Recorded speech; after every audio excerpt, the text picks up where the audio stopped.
In this video, I'm going to show you some of the hotkeys on Blender, or the shortcut keys in Blender that I use. So first, I'm going to change the viewport shading from material to random so that they're all fun colors, so that I can see the difference. Okay, and so the first shortcut keys, they don't do anything, they're just for the view. So if you have a mouse, in the center of your left and right mouse buttons, there's the scroll wheel. So if you push it down and then move your mouse around, it will rotate your view. So you're like pivoting around a point. And then to zoom in and out, you scroll the wheel. So going forward is zooming in and going backward is zooming out. And then to move the view, you hold down Shift on your keyboard and then press down the middle mouse button like you're rotating the view.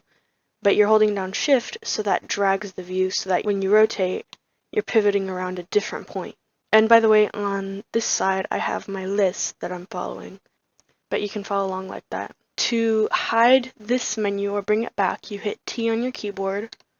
It's the tool menu. And then to bring this right hand menu that you can just click like that, but if you want the shortcut, it's N.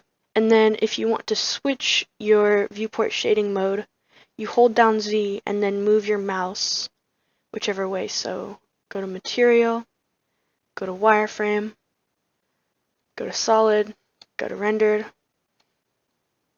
but we're going to stay in Solid. Next up, I'm going to hide those planes that were here were just little so that I could have a node up here. So I'm going to hide these other ones for right now. So for the basics,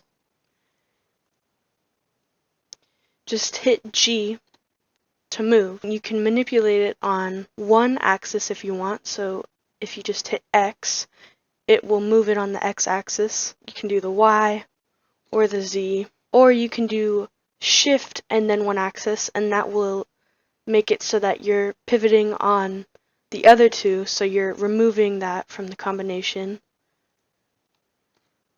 So just G, and then you can move it freely, or you can move it on an axis.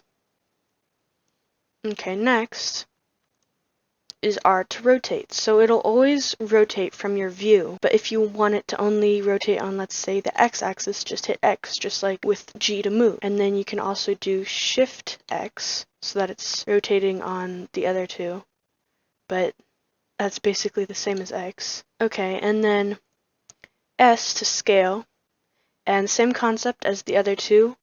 Shift Z makes it not scale on the Z-axis. X makes it only scale on the X-axis. So scale X. And so those are the three main ones. And then the other ones, the other shortcuts, are edit mode tools. So just go up here and go into edit mode. And here I'm just going to go to face select, select the top face, and then E to extrude. And then if you want to, let's say you want to extrude a face but only to make it bigger so that you can go up.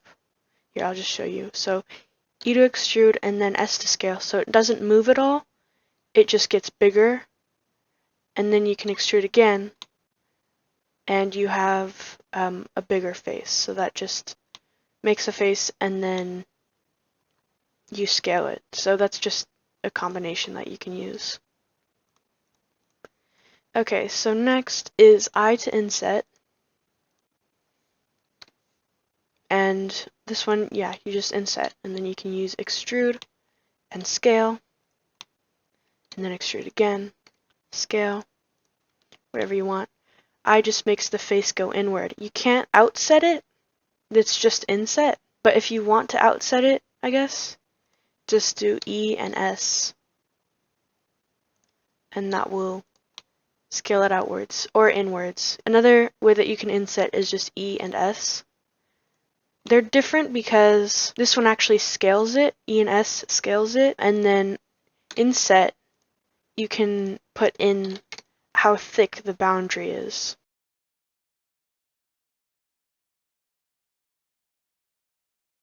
Okay, so this one, bevel, I'm going to go into edge select mode, and they're all going to be selected. So Control and B bevels it, which basically splits an edge in half. You can also split a vertice or an edge. See the difference? And then you can turn up the number of segments, so the more, the rounder it is, and then the less, the sharper it is. Okay, and then this one is the knife tool. So I'm going to go into vertex select mode and then hit K, and that will bring up the knife, and then drag a knife like that, and then that just creates more geometry, so it connects those. Another way that you can do this is you can hold down and shift select to select multiple and hit J, and that like joins them. And then last edit mode tool is rip. I don't use this one as much, but it could be helpful for some things. It like separates a vertex. And then for this one's a little bit complicated. So depending on where your mouse is, so if I have my mouse on the right side, it will rip away the right side. So depending on where your mouse is, like around what you have selected, it will change which way is ripping and like what faces are being ripped. Okay, so I'm going to hide those. And then finally we have selection shortcuts. So first one, this one is kind of simple. If you have nothing selected and you hit A, that will select all of them, and then you can bevel them if you want. And then loop select, this one is also very helpful. It selects all of the vertices or edges or faces, whatever you have selected, that are in a loop. So if I hold down Alt and click between two vertices, it will select both of them. And then if you go to this one, this doesn't work very well on a cube actually, but usually it goes all the way around. It will select like all of these. Let's try faces. Yeah, that one went all the way around. See how all of these are highlighted? So it allows you to select all and then extrude scale X so that it goes out, just to show you what you can do with it. Okay, and then invert selection. So if you have one or like a selection of faces and you want the face that you have selected to be the only one that isn't selected, Control and I to invert your selection so that what you had selected is no longer selected and what you didn't have selected is now selected.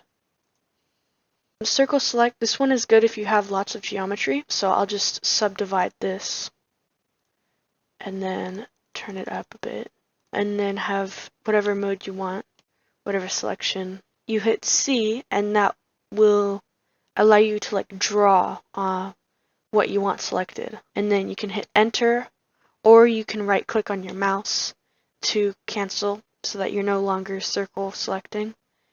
And then yeah, it's very helpful for like if you're sculpting or something and you have just lots of geometry, I would say. And this one is pretty cool. So let's say you have like a big mesh and you want to work on one part of it, but it's hard to see it because there are some faces getting in the way. You can select the ones that you don't want to see and hit H to hide them. They're not deleted, they're just hidden. You can do whatever you want to the other faces, and then once you're done, you can hold down Alt and then hit H, and then that will reveal what was hidden.